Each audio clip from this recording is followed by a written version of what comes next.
Hello, everyone. This is JC Barnett coming to you today. Just wanted to have a one on one conversation. I think it's important to lead off with um, the idea that the youth in our community need more assistance. What do I mean by assistance? Assistance in being led towards a positive outlet. I know for myself growing up, sports was huge for me. And I think sports are huge for a lot of kids, but that's not necessarily the only constructive outlet a child can participate in order to lead a healthy and productive life. There's a number of different avenues they could take. It can be in the world of art, it could be sports, it could be um, science, it could be book club. Um, it could be a number of different things. But really, the topic of today's message is how can us as adults lead them in a direction that they may not even know or be aware that they need to go. They may not even know or be aware of what their greatest strengths are. But we've lived enough life. We've lived enough life to know how to be a guide for them. And for those of us who are believers, we know who our ultimate source is.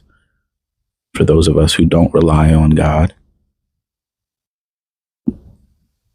any of us have lived enough life um, to know just what the steps look like to begin pursuing the things we love in life and how to make those things, whether it be a hobby or in pursuit of making those things a career, we can begin to communicate that to young people very early on. But what does it take for us to do that?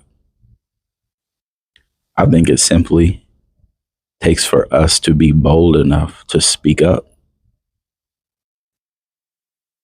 It starts with us. It doesn't start with the child. It starts with us.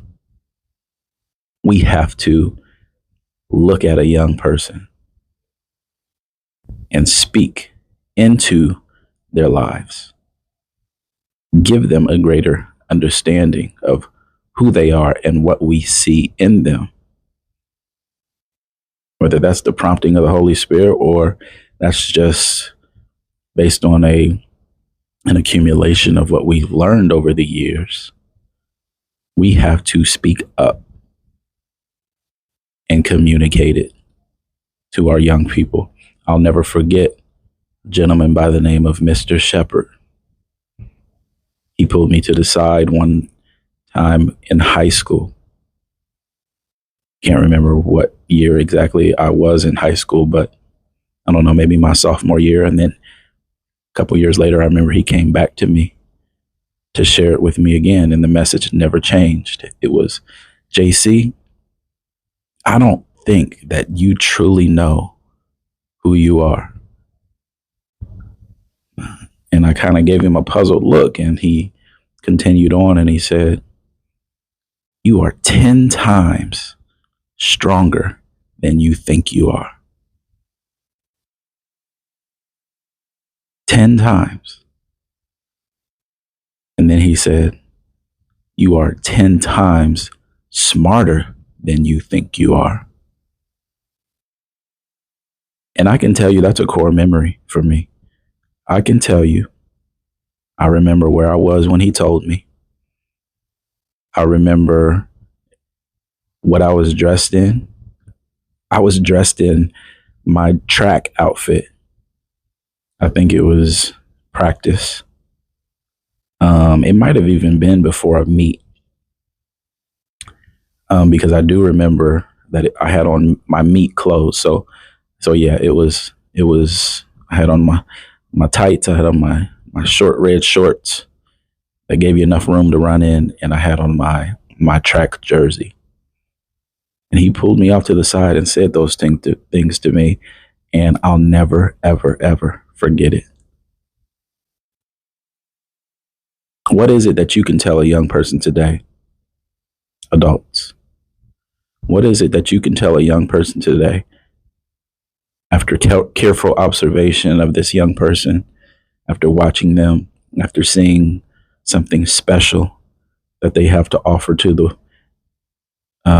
world, not only for themselves but to the world, a service that they may be able to offer based on this particular set of skills that they may have or special qualities that they may have. What is that thing? What is that thing that they will never forget that you told them about themselves? Ponder on that today and take a moment to consider who that person might be. I'm sure you already have that person in your mind, and make an effort to speak into their life. God bless you.